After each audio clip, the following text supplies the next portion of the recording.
Hello, beautiful. And what I want to know is what is really, really good in your life today? This is Kia, and this is another episode of the Female Veterans Podcast. Today, it is my distinct pleasure to have a very old friend of mine and housemate and one of my favorite people from the Milton Hershey School. She is here with me to talk about her latest endeavor. She's amazing. She has been a serial entrepreneur for, we won't say how many years, but a long time. She's been a nurse for just about as long, for like ever. An amazing one at that. And now she has a new endeavor that we're going to talk about here. She is a military spouse, a mom, and just generally an amazing human being.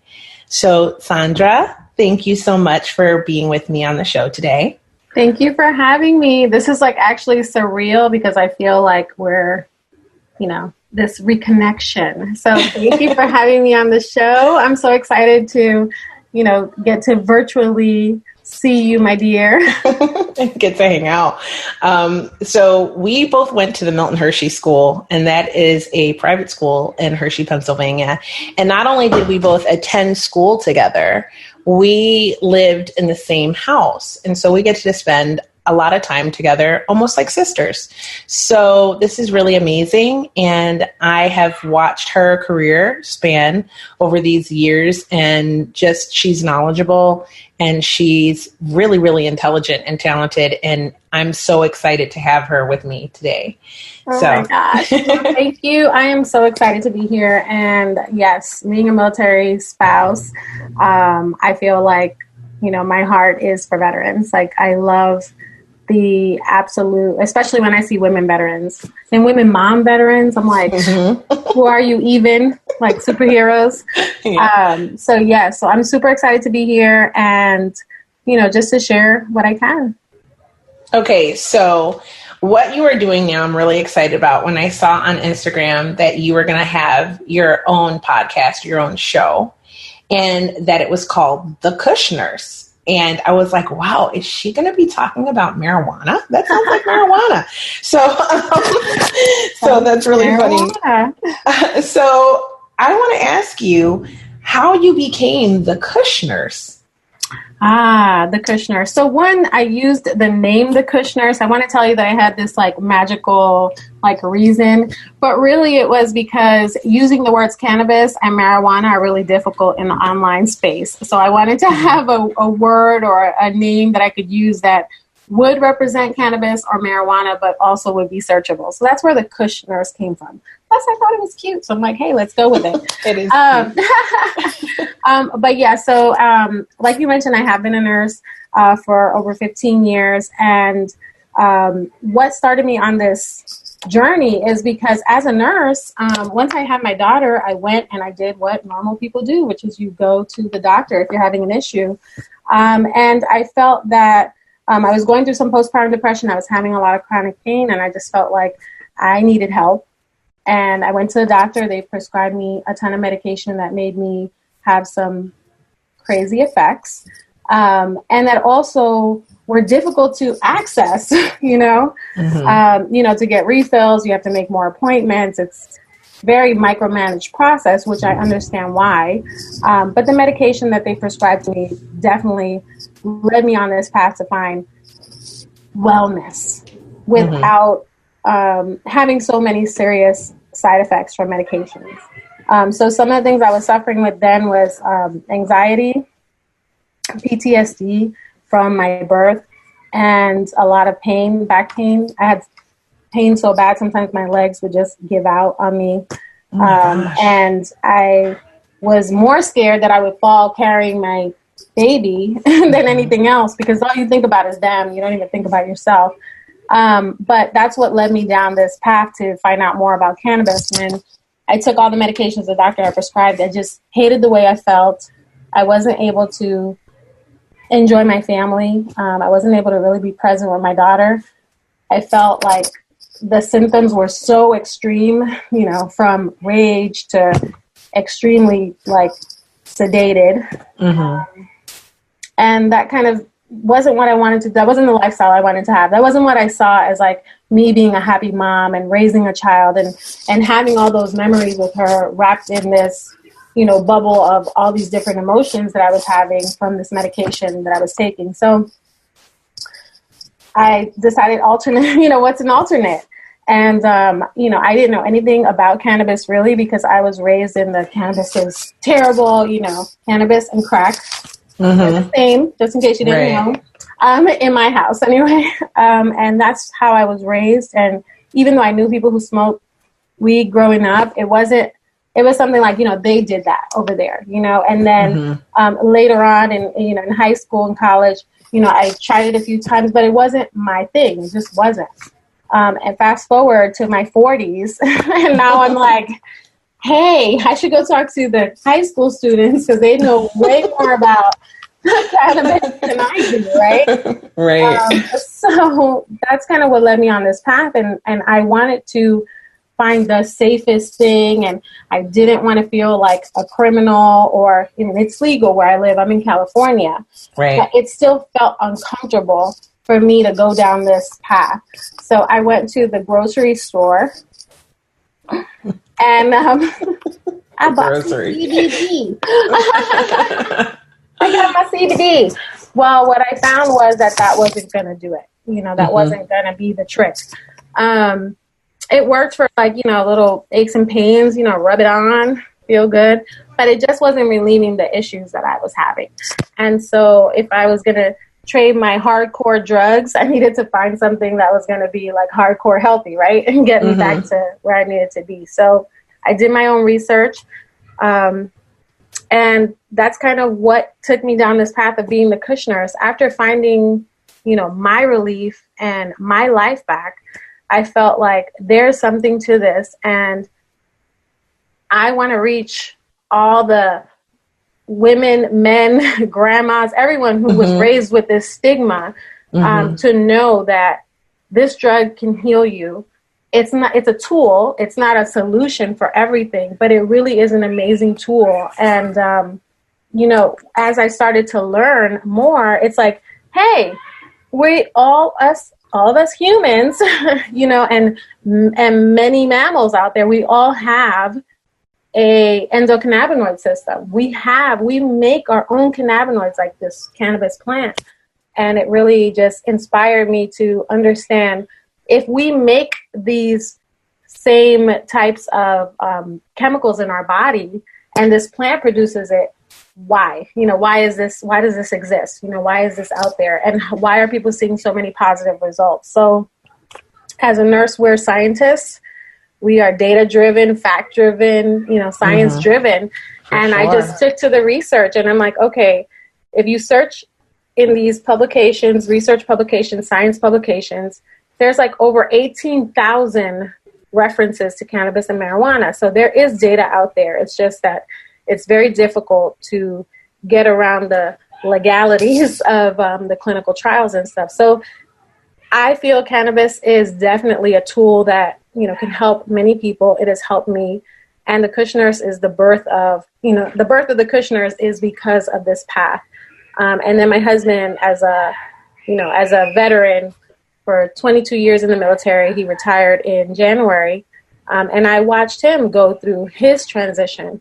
When he was having night terrors and anxiety, depression, chronic pain. Like he was just having all these different things. Does he have PTSD? He does. So my husband was not in combat, but he was in the medical field. And I know, you know, you were in the medical field as well. Yes. A lot of what he did was helping those injured, you know, sailors and Marines when they came back from deployment. And as we know, you know, you don't die there, you come back here and die, you know what I mean? Because of all the psychological trauma, and drama. But I was going to say that, and drama. And that you've experienced, you know, and so he, you know, I know that one of his superiors hung himself in the locker room, like where they used to, at his command. And, you know, he just experienced so many different things. And, you know, one of the commands that we were at, it was like every weekend I felt that he had drill weekend was like he would end up having to escort these members to the psych ward, and spend the day with them there while they, admitted them and did all that stuff. And, he would have to deal with that because he was in charge, And so, a lot of times I'd say the caregiver burden, that's something that a lot of people don't account for.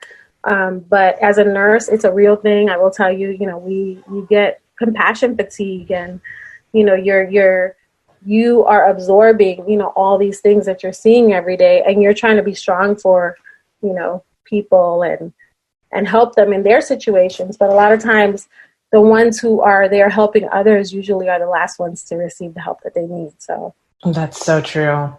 That is so true. So when your husband was suffering with all of this PTSD and everything like that, how did you come to determine that marijuana would be beneficial to help him? So I didn't even I was thinking about my husband. So because when my husband was experiencing all this stuff, I was also pregnant. We were moved. There was a lot of transitions going on. So my husband was like, he was my focus, because I was like, oh my gosh, like I need to make sure we're okay, because I can't add another stressor to him because of all the things he was experiencing. But I couldn't focus on what would benefit him necessarily. But after I went through my cannabis exploration and journey, he was watching me. He was looking at what my results were. He was like, wow, when I come home, it's a different vibe around here. Everything is different. You're different. You're more present. He started seeing those changes in me. And so we would talk about it. But, there's that whole, well, you don't want to lose your, your benefits and all that kind of stuff. But we started to explore more. And that's something that, if you guys visit the Veterans Affairs website, they have a policy for marijuana, and they cannot take your disability benefits away for marijuana use. Okay. Good to know. Everybody run to the website. Yes. Print it out. Exactly. They have an entire policy on it. And I urge you, I tell everyone to be honest with your providers, because the more they see that this is a tool, the more that they can advocate and they can help with changing the policies and laws. But I digress. So my husband's journey came after my journey, because it was kind of like he saw what I was going through, and then I just kept telling him, I know this can benefit you. The thing about it is that my husband and I are two different people, and that's why that's why I became a cannabis nurse, is because what my husband needs for the same and similar symptoms as me is completely different than what I need. Right. Because the endocannabinoid system, our endocannabinoid system is unique to us. It's our own. It's like a DNA, print. It's like what you need and what someone else needs is very different. And so that's why someone can take the same strain as you and have like totally opposite, reaction or, effects. So it took him his trial and error period as well. And I was able to help him along that path, because I had pretty much studied the different types of strains and kind of what was beneficial for different symptoms. And I knew, okay, we can try these, and then from these we can weed that down to what works for you. So what works for him and what works for me is totally different, but that's the magic of cannabis. And I think a lot of people will say, well, I tried that before and it didn't work. And then I'm like, well, how do you know that's what you should have been, trying? Every flower, every strain, there's all different. Right. So that's kind of how we, came to him. I came to him and I was like, what do you, what is you want to do? My husband, if you guys listen to the podcast, he's like, I want to roll a fatty and smoke it. I'm like, okay. And that just goes to show, like, because we were both raised like, it's terrible. Yes. It's the devil. So, he always says, when you see if you see the hip hop videos, that's how they do it, right? So that's what you think is cool. But the truth is that that is not as cool as he thought it was, because it didn't feel that great when he was smoking. And then we found like what works for him. So, Right. You know, that's so important. You have to know what works for you. And then you also have to I tell people, write down whenever they try different things, write it down.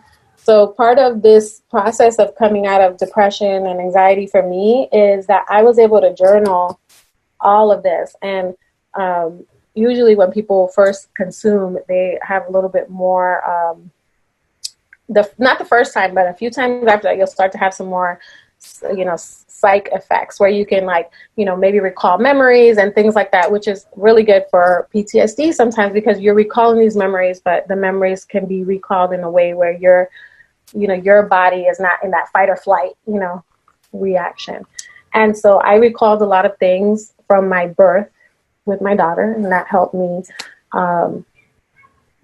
settle those emotions and things in my brain because I always felt like I'm dying because in that moment I was dying and I never got rid of that emotion.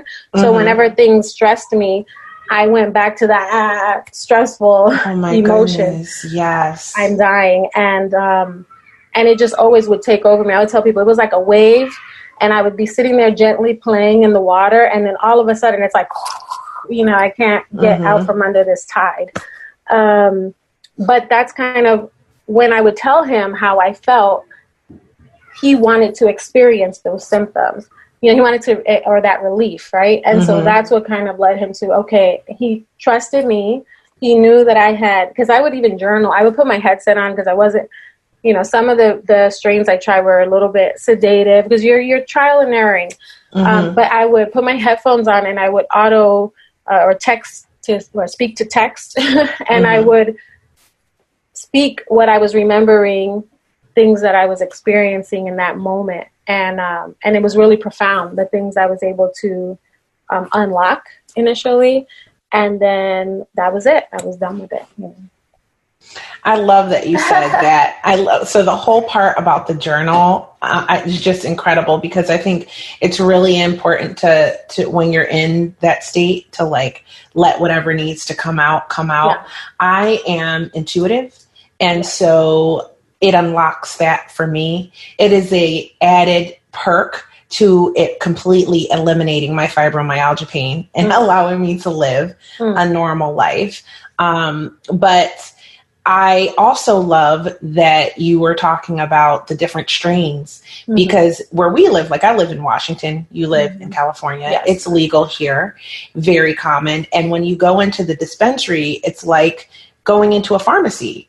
And you can say, okay, I have these symptoms and these people are knowledgeable and they can tell you what to try to help with those symptoms. And from there, it really narrows down a lot of that trial and error because they're kind of guiding you to exactly what you need. And then there's so many flavors and there's gummies and there's edibles and there's many everything. Options that if you're just stuck on, I don't want to smoke anything, right? You can eat something and they will explain to you how it affects you differently because obviously edibles are going to affect you differently than smoking will. Or I vape, so because I'm so, current. Because I'm cool like that, okay? Okay, but no, I cannot handle marijuana smoke in my lungs. My body just said no to that as I aged. So it was just like, no more of that. So vape is gentler for me and it works for me. But I love that you were talking about understanding your symptoms and the strains and how that it will affect you because this is I can't say this enough, it's a legitimate treatment for a lot of things. Like I was diagnosed in 1998 with fibromyalgia. That was a long time ago. That was early in the fibromyalgia game. And everyone was telling me different stuff. And half the time doctors were telling me. Did they know it was fibromyalgia or were they saying lupus or, okay. Yes, I was lucky. The nurse that I got as I was leaving the military, the nurse that I had at the VA in Great Lakes, she was experienced with fibromyalgia. So I was super even lucky to come across her in the first place. But I had been getting mono repeatedly, every year for 2 years. And from the first time I got mono, the first year, 96, I want to say, I didn't recover. And I've never been the same since I was a high energy person, very focused, very driven. After that, I have like fibro fog. I can't think clearly sometimes. I have widespread pain. I'm fatigued all the time. On top of that, I got chronic fatigue. So I'm like a zero energy person. I'm not a low energy person. I'm a zero energy person who lives in constant pain and constant pain. And then what exacerbates it is stress. And life is full of stress, right? Being a mom, working a job, being a wife, like all of these things can be stressful at times. And then it brings on an episode where the pain is intensified to where sometimes I cannot get out of bed. I can't walk. If all the tender spots in my legs flare, then I can't be on them. I can't even barely be in the bed because they're so painful to the touch that I have to be on pillows. Like that's all I can tolerate. And then it goes everywhere. God forbid it's in my neck or it's in my back. And that's a horrible way to live. And so you think about a 23-year-old girl who's been given a life sentence of this, right? It's just, and then there's no one to really guide you and help you and tell you how to properly manage this. It took me so many years to figure out to just change my diet. And that would help, and all of this stuff was trial and error for me. So as I sit here, having gone through this for all of these years, and I can tell you that I had to figure out what would work for my body, what diet would work, what would work for my pain, not Motrin, not Vicodin. It made me horrible. I don't want to deal with constipation. You know what I mean? Like what works for me is to vape, to manage my diet, and to be able to get exercise. Exercise is probably the best thing for me, but I can't exercise if I'm in pain or feeling unwell because I haven't managed my diet. So that's what has worked for me. For all of you suffering with fibromyalgia, I would say don't wait. Like run to your local dispensary if you have one nearby and just try it out. You have nothing to lose. And PTSD sufferers like your husband. There's research. You can just go find all of this research. Yeah. One of the, I don't know if it's cool, but I think it's cool. Is one of the things about cannabis is with PTSD, it's really helpful because it decreases your REM sleep cycle. So it decreases the ability for you to have nightmares. So with a lot of PTSD sufferers, that's one of the biggest triggers is the nightmares and night terrors. And it's, so it's pretty interesting. There's a great article on Project CBD that talks about this. It's a pretty cool website. I like to kind of send people over there because they have such great resources. You can also go to my website, but Project CBD, what I love about them is that because this is syndicated all over. Project CBD is great because it's giving you the legal resources where you are. So I'm in California, and things are, California, as everyone says, is the wild, wild west. But sometimes I talk to people in different states, and they're like, well, what about me? And so I always kind of try to find resources that help. But PTSD, it's definitely a big one. And I feel like there's so much, there's enough data out there for us to know that it does work. There really is. And one of the things that you mentioned, which I love, is that you said, that in combination with, exercise and diet and these different things, that's how your wellness, your health is optimal when you're doing those things. And that's what I love to teach people about cannabis is it's a tool, it is a tool. And if you use it properly, it can be so beneficial. So I have an injured shoulder right now. And one of the things that I know is I need to stretch my shoulder, but I cannot stretch and move my shoulder when I'm in pain. My pain is acute and I do have a lot of inflammation. So if I'm able to medicate for a little while, it does help me enough where I can do some range of motion activities. I can stretch, and it makes a big difference in how I feel at the end of the day, as opposed to having like frozen shoulder and that pain, all day. So, it's a tool. Like I said, if I just take it and sit down and I don't have pain, like that's great, but that's not going to benefit my wellness, right? My wellness is going to be benefited by me continuing to use my arm and stimulate those muscles and nerves. So, I always try to encourage people to use different, things, exercise, yoga, meditation, diet, nutrition, mental health. If you need to go to a therapist, that's okay too. Absolutely. Never ever discount the benefit of, having someone help and guide you through this. But I definitely think that, this is a great tool to add to that. I agree. That's so well said.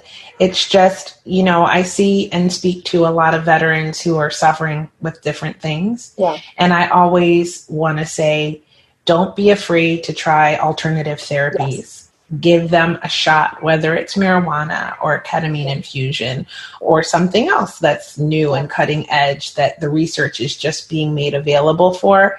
Do the research. Yeah. Don't just listen to what the government or what anyone tells you. Sometimes even your doctor is well-meaning, but sometimes they only know what they have been taught. Right. In medical schools, they're not often taught, go get marijuana. It's relatively new, which is why it's important for us to do what we're both doing right now. So you want to think of it this way: for the last, 100 plus years, for the last 100 years, well, since 1930 something, but pretty much every nursing textbook, doctor's text, like all these textbooks, mostly they have chapters on cannabis abuse or, marijuana abuse and how to help patients, go through treatment for this, that's basically that's what you get when you open up a textbook. There's no section on how wonderful and amazing cannabis is and that we're just, have vilified this drug so much that now we don't even have the information that we need to help people with it. But we're getting there little by little. Yes. It is a process.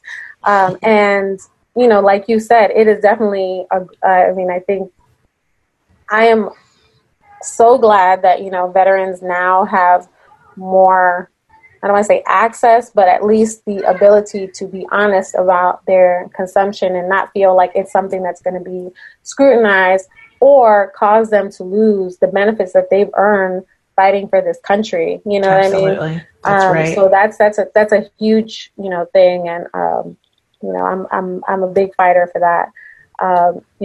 And I really do feel that if you are a veteran and you live in a legal state, you should learn how to grow your own cannabis. Ooh, I'm so glad you mentioned that. Tell us more. So you can have, yes, it's important to grow your own medicine. So one of the things that I will tell you is, I joke about my husband because I love him. Okay. We've been together over a decade, as I told him.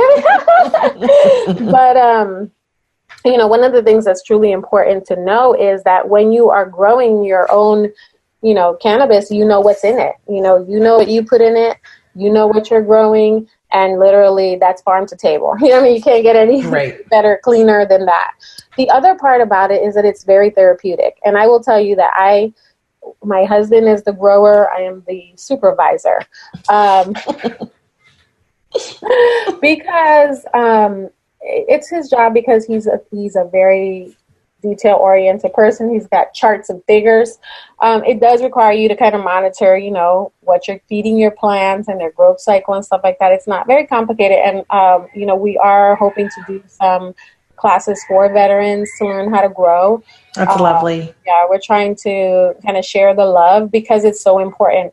But I will tell you that it is very therapeutic for my husband to grow his plants, okay? And sometimes I think he loves his plants more than me because he's out there, talking to them and looking at them. I'm like, what are we looking at? They are beautiful. They smell amazing, and it's just, I don't know about you, but if you have the power to grow your own food or grow your own medicine, like, you're a superhero. I mean, it's a superpower.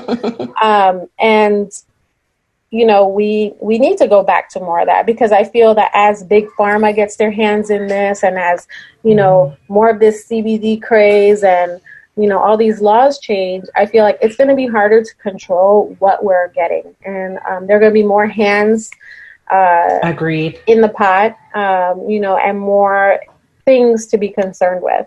A lot of people ask me about legalization and what do I think. I think that it's important for us to decriminalize cannabis. I think that's important. Absolutely. Number one. I definitely feel it's important to legalize and have like concrete laws around it, because I think the laws need to protect us as the consumers. That's right. Right.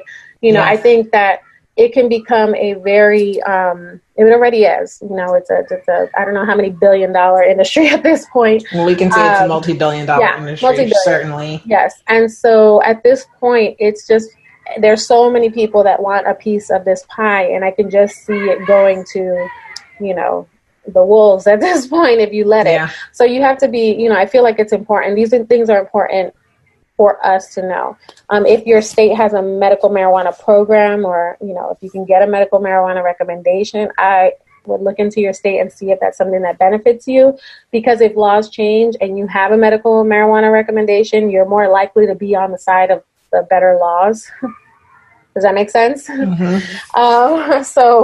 I would say do that and have that ability to do that, depending on what state you're in. I know that that's not available to everyone, but it should. Right. And it should be. Yes, it should. And we're seeing the change. We're seeing it slowly take place, where more and more states are seeing, because, you can tax it then. It's kind of like, I always tell people, it's kind of like, remember Prohibition when they made alcohol consumption illegal, and then it just created a whole underworld.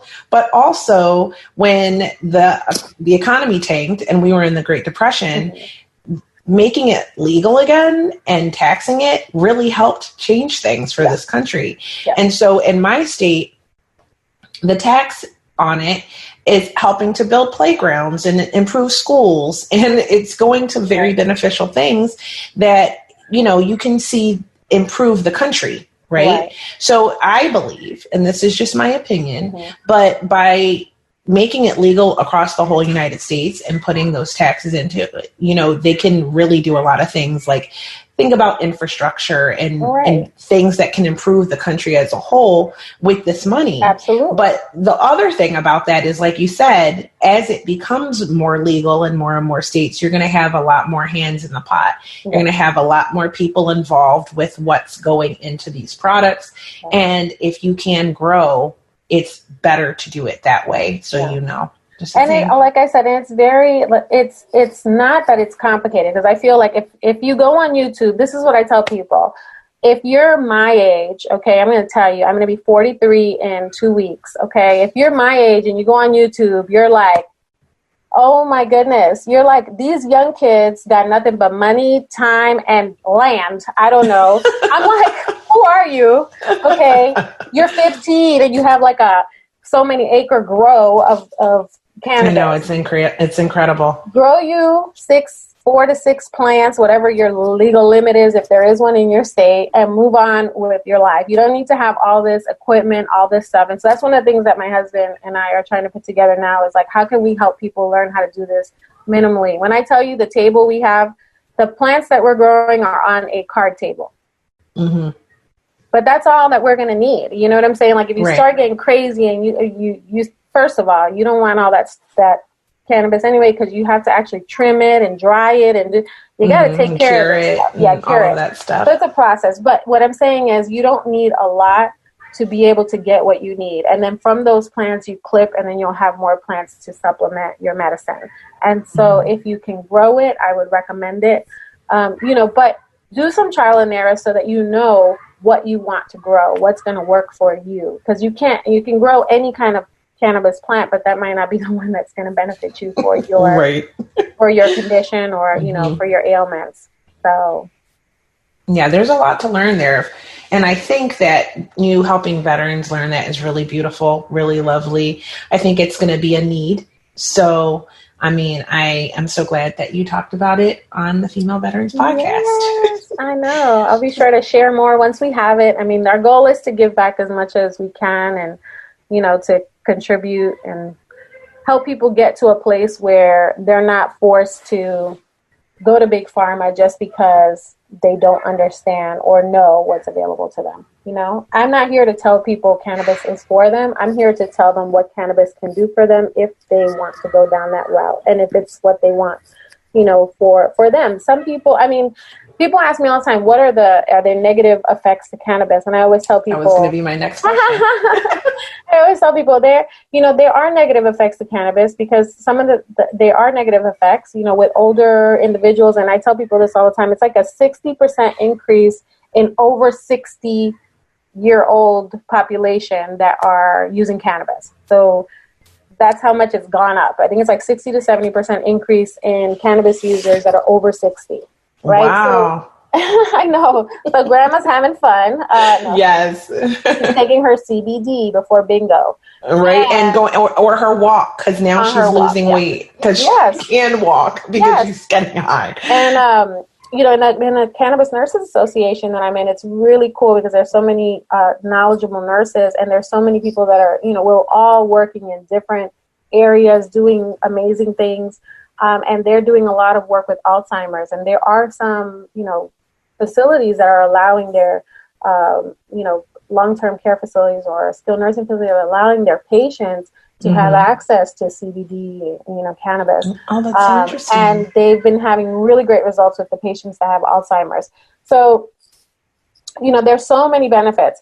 But in older populations, I say you have to be careful, because if you give them a strain that's going to make them too sedated, you know, they could have a fall. Anybody can have a fall. You know what I mean? That's true. You know, there's always the risk. We had a girl who was telling me the story. She used bath, like Epsom salt bath, and it was cannabis infused.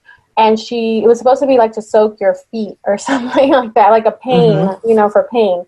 Well, she bathed herself in it, and you know, the vagina has a lot of, you know, oh wow, tissues, you know, vascular tissue there, and so it absorbed this THC into her bloodstream, and she could not get out of the tub because she was just so extremely like relaxed. Oh right? my So I know. So there's, you know, you hear about these things, and it's not. No one's gonna die. You know, there's no. You know, you're not gonna overdose from cannabis, but you can have effects that are not that wonderful. You know, if you have edibles, you could overconsume and end up feeling like you're gonna die. You may have paranoia. You know, you won't die, but you'll think you will. Yeah, some people have very psychedelic effects. They feel like things are moving and all kinds of stuff. You know, I've had that experience. But I think it's beneficial for everyone to have that experience. I feel like everyone should overindulge at least one time. People might say, hey, you're crazy. But if you do it one time, then you know never to do it again. And it also kind of lets you know, like, okay, I'm going to live. Like, I think that's important. And assess your tolerance, too. And assess your tolerance.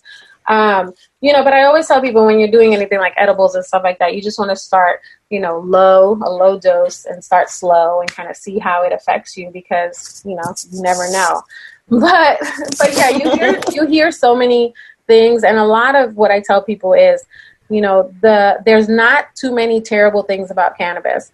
But there are people, you know, I have someone who is allergic to cannabis. Like, goodness, I never even thought about that. So I was like, okay, you're allergic to, I mean, initially I thought maybe she was allergic to like something that they used when they were growing it. But actually, you know, they found that she was allergic, just like you're allergic to ragweed or whatever it is. She was allergic to cannabis. You know, there's cannabis hyperemesis syndrome, where people who consume very high levels of THC and cannabis, they can just throw up nonstop. They can't stop throwing up. They have this cyclic vomiting where it's just like a cycle. Oh my gosh, that's horrible.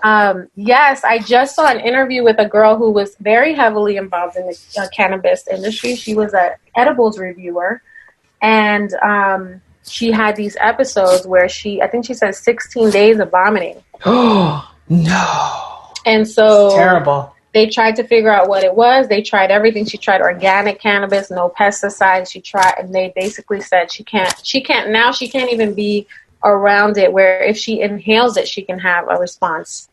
Oh my goodness. If it's in the air. So she's very sensitive to it now after these episodes. And this is like her whole life has revolved around cannabis. Like her, she's a younger girl, and this is like her whole, like she's very heavily involved in cannabis. And so she has to be like strategic about what she does now. I think she's doing more marketing these days because she said it was just too much. But there are some, there are negatives. And then also people do get, there is, some people can get addicted to the routine of cannabis use. Like I wake up every day and I smoke a joint, or I wake up, or whatever. Like they get addicted to the routine, not necessarily that the cannabis is benefiting them, if that makes sense. Right. So. Yeah, and if you, like you said, you can get a strain that makes you very, sedated. So then if you have things you need to do, then you can't get anything done. And it is like a lot of people are like, oh, I can smoke and I can drive. And, just like anything else, I don't recommend people driving under the influence. You don't know how you're going to respond to things. You could be, you could have had a strain that makes you more sedative and less responsive, quickly. You could have a strain that makes you paranoid or more, irky jerky, where, that's not a great way to drive. Yeah. So there are benefits and, there are pros and cons. There are, people with heart conditions and such that should, definitely be followed by someone if they're going to start these meds. But there's also the benefits usually outweigh a lot of these things. And I think that's what, we can tell and know from the science and data that we have. Right on. Well, that's amazing. I am so glad that you explained all of that to us. And now I want to ask you more about your podcast. So tell me, you decided to go into podcasting to share your wealth of knowledge. And let's hear all about your podcast. So I am not a podcast fan. I did the podcast because I thought this will be a good way. So I love video. I will tell you, video is my jam. I like making videos. I like the energy of, people on video, and my own energy seems to be more manifest, more when I'm doing video. So podcasting was different for me, and secret. I'll tell you guys a secret. When I do podcasts, I turn my phone camera on, but I'm not recording. I just need to be able to see my energy as I'm going, which is ridiculous. But that's what's helped me. Awesome, so as the episodes have progressed, I found that to be more helpful. But I am definitely a video person. And I thought, hey, I can do this. This podcast, I can teach people. And really, this was my goal because I work as a nurse full time. So I was like, I'm going to record my podcast in the car. And that's why I went with a podcast. And I was initially just going to give people 10, 15-minute snippets on my way to work. And then that evolved. That evolved. And that evolved. One of the things that I wanted to do with the podcast was I wanted to feel like I could give people chunks of information that were still science and fact-based, but didn't sound like they were coming from like somebody's grandma. So that was my goal. I was like, I have an audience of listeners that's, 30s and 40s. That's my base, people around my age that are family oriented and want to try cannabis, but might have been raised with a crazy Dominican mom like me, or, in a household where it's like cannabis is crack, and they want to learn more about, what it is. And I felt like I'm a nurse, I'm a scientist, I know how to read data, I can help you break this down, and I want to help you through this journey of what came first, the chicken or the egg? The podcast came first. I just wanted to do some education. And then in learning and educating myself, I went nuts.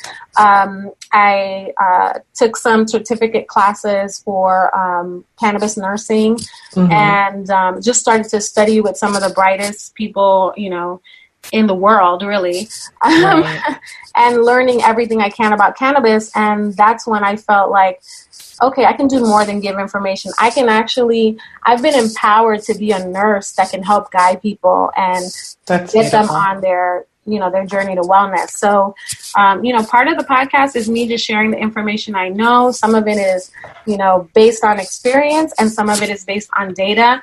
And then I like to bring people on that can share a little bit about their cannabis story, because I think that the world needs more everyday people to show them that cannabis is great. If you want to get stoned, like, this is another thing that I'm really, really passionate about. If people want to use cannabis to just get stoned, so what? Like, that's fine. Who cares? Like, people drink wine and relax all the time. But if somebody wants to, like, smoke and just chill, it's a problem. So we need to fix that stigma.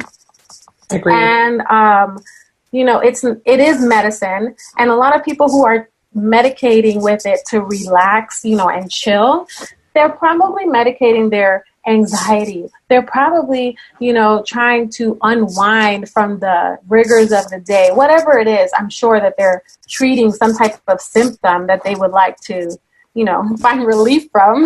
Mm-hmm. And so, the podcast for me is just a way to, one, normalize cannabis, especially for people like me. Like one of my recent guests in an upcoming episode, she is a mom, and she shared, like, hey, my teen daughter, was smoking, and I had to tell her, all about that. And now here I am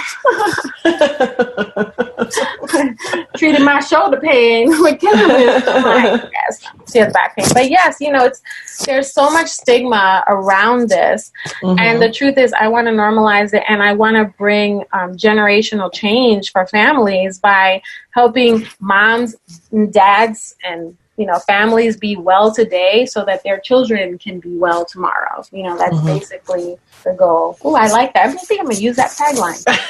Get it, girl. You heard it here first on the Female Veterans Podcast. Oh my goodness. So that all of that is amazing. And I am so into your podcast. I think everyone should listen to it, especially if you're curious. And it doesn't hurt to just listen. It doesn't mean you've gotten high. You can listen and then make your own determination. Exactly. And learn from people who do, and decide, hey, maybe it's worth giving it a shot because I'm suffering with PTSD and I don't know, nothing's working for me. Or, I have fibromyalgia or chronic pain or some sort of pain and nothing's working for me, or what I take makes me feel miserable. So I think it's really important to get that information out there. And thank you for sharing your story, because I think sometimes, it's hard to share our own stories. I'll be mm-hmm. honest with you, my first, I think 3 or whatever episodes it was, I was sharing kind of my story, but I felt mm-hmm. like, how deep do you go with this? Because you don't want people to feel like you just sit around getting high all day. Like, that's not what we're doing. That's not what the plan is. I'm an overachiever. I am like, I'm moving all day long, doing things. And, that's not what the lifestyle that I want to have. And yet I'm still able to accomplish so much more because I'm not suffering in pain. I don't have anxiety. And, I'm able to do things like this. A lot of people are like, hey, how does someone with anxiety do the things that you do? And I'm like, well, because I have tools to help me manage that. That's right. It always comes down to what tools are in your toolbox that can help you move forward. I mean, I have 2 children, and there is no way that I could have done that there was a 10-year period where marijuana was not in my life since I was an adult. Okay, because I didn't do anything like that when I think I might tried it first at 18, and then it wasn't until my later years that I got involved with it. But I will tell you that one day I was actually driving from Miami to Vancouver where we were moving, and I was like, why was it in my 20s I had less pain and more energy, and my whole 30s long I have been miserable and in pain, and I'm taking all these pills. I'm taking so many pills that the doctors at the VA are prescribing me, but all I feel is bloated and sick and overweight and tired and miserable and in pain. And I just kind of want to end it all. Yeah. You know, like, and then I was like, and I kept thinking to myself on the way here, if I don't make some changes, I'm going to die. Honestly, that is what I was thinking. It was on a loop in my head. If I don't make some changes, I am going to die. And I had a new baby and I have, you know, at the time I had a 9-year-old. So I just thought, you know what? Marijuana is legal in Washington. I used to indulge in it. I thought at the time in my 20s I was self-medicating. I knew that I was self-medicating because of, you know, some of the traumas that I experienced while serving. But it was also treating my pain, which was a fortunate side effect of it. So what happened was when I got here, you know, I went into a dispensary like a child. Like, okay, there's a lot of things in here. What do I do? And I started with CBD. It's like Walmart. You walk in, you're like, oh my. Yes, I am like, overwhelmed by options. I really don't know what to do. And actually, it took me a while, and it was until my friend Melanie, she's on the first episode of the Female Veterans Podcast, and she will be back for the season 2 recap. But she was like, she's good at this. Yeah. Took me to the dispensary and I watched her and she was like, I need something for the morning for this and the afternoon for that. And after work, I need this. And I was just like, who are you? And what are you doing? I was like, what is happening? You were like, this is amazing. Yeah. And I just was like, okay, all right. I was like, okay, I will freak out if, you know, on certain strains. I don't want that. I need to chill. I need something for pain. Literally, I said, I need something for pain. And they were like, oh, here's these. And I started with CBD. And then eventually I ended up, you know, with the packs, which you can regulate the potency and the flavor with that. And I don't like a lot because I need to be functional. So it's important to know your body and know what you can tolerate. And it helps me be a better mom because I'm not in pain. Because, you know, when you're in pain all the time, you get kind of miserable and short-tempered. Oh, yeah. That was basically me. I was miserable. I felt like my last nerve, that was yesterday. That was whatever the last nerve was, that was like a month ago. I don't have any more last nerves. I'm done with last nerves. Everything was like, rah, rah, you know? And it's so different now. And, you know, for both myself and my husband, it's funny because people are like, oh, so you guys are like just joyful bliss all the time. And I'm like, no, we're humans. And it's still, you know, you still got to navigate life. It's just that our body isn't in a fight or flight mode, because that's basically what happens is we live at the margins of exhaustion and frustration because our lives are so busy and packed, and we're trying to be the best at every role that we have. And then we're like, you know, and then you may have pain, and then you may have high blood pressure, and then you may have stressors and all these other things that come into play. So you're not your best person. And I will be honest with you, when I was, you know, now that I'm back at work, I tell people my hours that I give my family are the worst hours of the day, because they get me at 5 o'clock when I've been at work pulling my hair out for 8 hours in a very, you know, high stress role. And then I'm like, okay, I have to find some kind of switch in my body, turn off all the stresses, be present and happy and loving, and make a good meal, and, you know, get my child to bed, read her a bedtime story. All of the things you have to do, right? You know, spend time with my husband, nurture my relationship, make something pretty that looks like it came off of Pinterest. I don't know. There's all these expectations. And that's not me, because I'm like, nah. But you know what I mean? Like, there's all these expectations. And the truth is that there's not an expectation for us to care about how we feel. I told someone the other day, I said, you know what? She said, why would people want to get high? I said, when you were a baby, your mom held you in your arms as she rocked you, and it was the best feeling you ever felt in your life. And sometimes our bodies still want to feel that. They want to be cradled and rocked and loved, and they don't want to be weighed down by the stressors and the craziness of life. Mm-hmm. And they just want to reset and rebalance so you can go be a superhero another damn day. You know what I mean? That is right. That is absolutely right. I love that analogy. And you know what? I will tell people all the time, I'm like, I don't believe in the stigma on many levels, but at the same time, I don't smoke around my kids. I usually do it when they're not home or well after they're sleeping. Right. So I'm on my adult time, Okay. And so I like to make that clear, because if you are a mom and you're like, what, you smoke weed? How can you?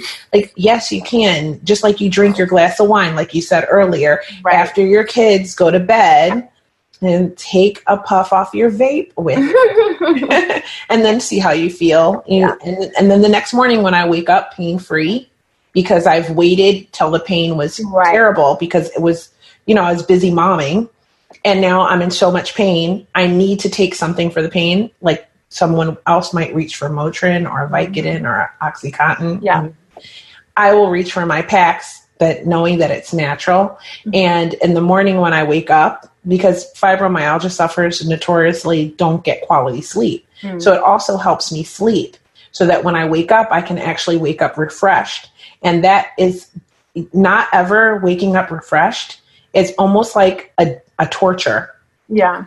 Like you could use that as torture for people. Yeah. So, and because it builds up. It's 7 a.m., but I still feel like I just went to bed, Yes, I just want to go back to sleep 10 minutes after I woke up. Yeah. That's the worst feeling. And so I felt that way for a long time. And I also felt kind of like my whole brain was in a fog. So I wasn't really, it's like, I tell people all the time, I'm like, when I look back at Facebook, I'm like, thank you, Facebook memories.